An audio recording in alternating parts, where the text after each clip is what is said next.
సాక్షిలో వాళ్ళ బ్యానర్గా వచ్చింది మనకి.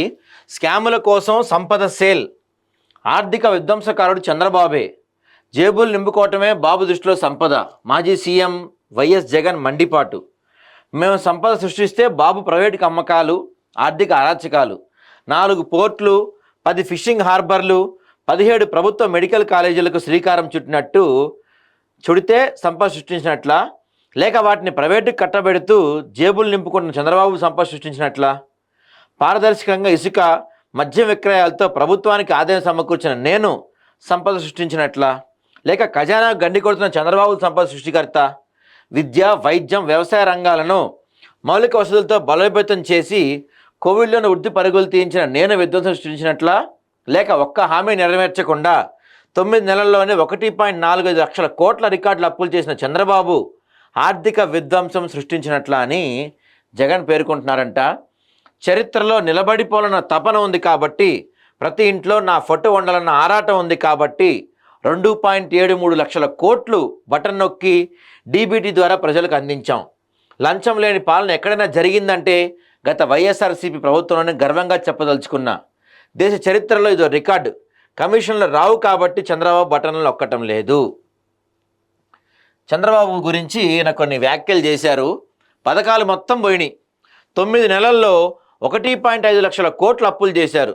సూపర్ 6 మరి సూపర్ 7 ఇచ్చారా అంటే ఒక్కటి కూడా ఇవ్వలేదు.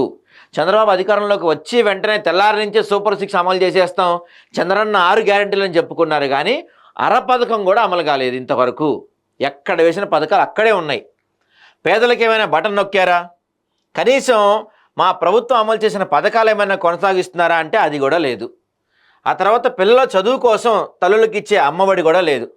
రైతన్నలకు తోడుగా నిలిచిన రైతు భరోసా పాయే, వసతి దీవెన పాయే, విద్యా దీవెన అరకొర, చేయూత లేదు, ఆసరా లేదు, 0 వడ్డీ, ఆరోగ్యశ్రీ పూర్తిగా ఎగనామే. ఆరోగ్యశ్రీ అయితే అసలు అడ్రస్ లేకుండా పోయింది ఏపీలో.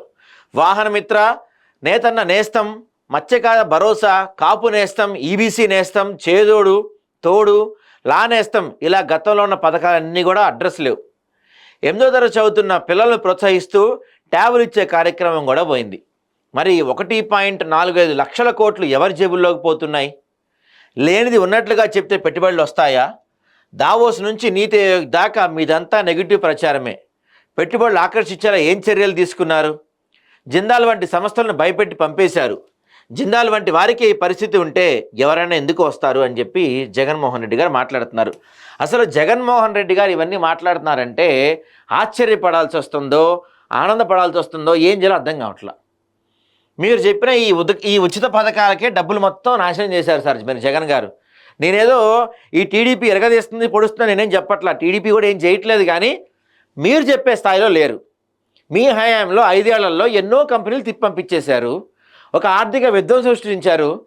ఒక్క కంపెనీ అన్న వచ్చిందా మీ హయాంలో? సరే వీళ్ళు ఏదో ట్రై చేస్తున్నారు, ఇప్పుడు వీళ్ళు కూడా ఏం పొడుస్తుంది, దావోస్ వెళ్ళి చేతులు కట్టుకొని తిరిగి వచ్చారనుకోండి. కాబట్టి అటు జగన్మోహన్ రెడ్డి ఇటు చంద్రబాబు నాయుడు అని పక్కన పెడితే ఇద్దరు కూడా ఏపీని నాశనం చేస్తున్నారు. మీ స్వార్థ ప్రయోజనాల కోసం, మీ స్వార్థ వీటి కోసం ఏపీని నాశనం చేస్తున్నారు. మీరు ఏపీ భవిష్యత్తు తుంగలో దొక్కుతున్నారు. మీరు తెలంగాణ ఏపీ విడిపోయి 10 ఏళ్ళు అయిపోయింది, 11 సంవత్సరాలు అయిపోయింది. ఈ 11 సంవత్సరాల్లో తెలంగాణ ఎంత అభివృద్ధి చెందింది, ఏపీ ఎంత వెనక్కి వెళ్ళింది? ఒక చిన్న శ్వేతపత్రం రిలీజ్ చేయండి దమ్ముంటే మీ ఇద్దరులో ఎవరైనా, చంద్రబాబు కావచ్చు జగన్ కావచ్చు, మీ ఇద్దరిలో ఒక్కళ్ళైనా సరే ఈ 11 సంవత్సరాల్లో ఎంత ముందుకెళ్ళింది, ఏపీ ఎంత ముందుకెళ్ళింది, తెలంగాణ ఎంత ముందుకెళ్ళింది? ఫస్ట్ 5 ఇయర్స్ ఆయన అన్ని తాత్కాలికంగా కట్టాడు, సెకండ్ 5 ఇయర్స్ అసలు మీరు ఏమీ కట్టలేదు. ఇప్పుడు మీరు అందరూ కూడా ఏపీ గురించి మాట్లాడుతున్నారు. ఏపీ గురించి నిజంగా మీకు చిత్తశుద్ధి 1% అన్న ఉందా ఒక్కరికైనా? రాజధాని లేకుండా చేశారు, ఏపీకి స్పెషల్ స్టేటస్ లేకుండా చేశారు, స్పెషల్ స్టేటస్ అటే పోయింది.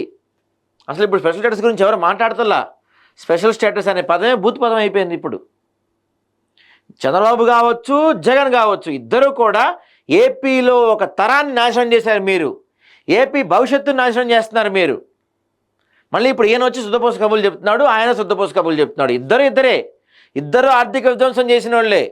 ఏపీ నా దేవుడు రక్షించాలి మీ నుంచి మరిక.